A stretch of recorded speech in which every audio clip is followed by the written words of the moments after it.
On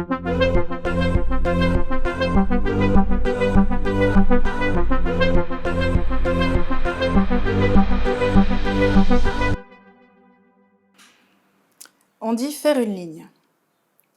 On dit je termine cette ligne et j'arrive. Ou je t'aide à finir ta ligne. Parce que c'est ça la vigne. Des lignes et des lignes, les unes derrière les autres. Parfois on va vite, il y a déjà eu un passage, alors il n'y a presque rien à faire, à part vérifier. Mais alors ce n'est que de l'effleurement. On est rapide. D'autres fois, au contraire, un cep a été oublié. On l'a dépassé sans faire attention. Ça fait que chaque ligne raconte un petit quelque chose. Et quand on arrive au bout, on bascule sur la suivante. On s'immobilise, juste un instant, et on recommence.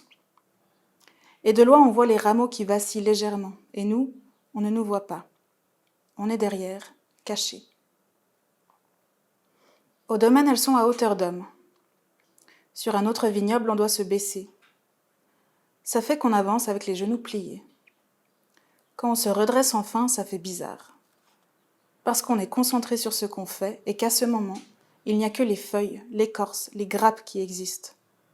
Quand on se relève, on voit le monde autour qui n'a jamais cessé d'être là, mais qu'on avait oublié, juste un instant.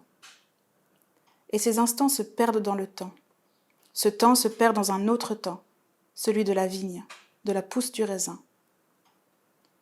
On pensait qu'on ne pouvait pas être à deux endroits à la fois. Mais on est ailleurs parce qu'on est profondément là. Notre cerveau est tout entier dans nos gestes, et nos gestes sont répétitifs, presque mécaniques. On sait qu'on fait bien les choses, qu'on a bien appris, qu'on a bien compris les gestes quand on n'y réfléchit plus. On travaille à l'instinct et on avance. Ça fait que souvent, les heures passent très vite. Quand on s'arrête, on est étonné. On est surpris de nos bras qui pèsent, qui sont ankylosés, de nos mains qui ont pris une teinte jaunâtre, de nos jambes affaiblies, et surtout de notre dos qui lutte pour se remettre droit et qui enfin s'assouplit. On est surpris d'avoir mal et de ressentir notre corps alors qu'un instant avant, on n'y pensait pas. On travaille posés les uns à côté des autres, et puis on change de ligne, on monte ou on descend. On se trompe, deux personnes ont fait la même ligne mais à des bouts différents. On se retrouve au milieu et c'est comme si on se demande « Mais qu'est-ce que tu fais là, toi ?» Les autres questions sont pour Rémi. Toujours, on demande à Rémi. On a tous des questions, que ce soit sur l'entretien de la vigne ou sur la mise en bouteille, ou pour ce qui est de faire les cartons dans lesquels on place les bouteilles étiquetées. Ça fait qu'il est partout à la fois, alors que nous, on a la chance d'être nulle part. On est tout à ce qu'on fait.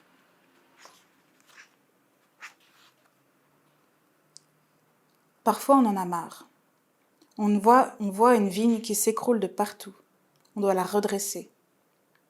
On voit la ligne qui s'étend devant nous avec ses branches qui débordent. Parfois, ça décourage, mais on sait bien qu'il faut le faire. Parce qu'on sait que ce que nous sommes en train de faire a une importance. Chaque geste a une conséquence. Alors on prend soin, on fait attention. On s'encourage avec ça, avec la tendresse qu'on a pour ces vieux ceps qui nous donnent du raisin. Pour ce raisin qui nous donnera du vin. Quand on termine notre journée, on réalise où on est. Au-dessus du Léman, au-dessus des vignes qui n'en finissent pas de s'étendre. Au-dessous d'une lumière qui irradie le Lavaux comme un grand feu. Les vignes sont d'un vert luisant, et elles aussi ont l'air de nous éclairer. À ce moment, on a l'impression d'être dans un monde à l'intérieur d'un autre. Alors on est bien, on regarde devant nous, et on boit du vin.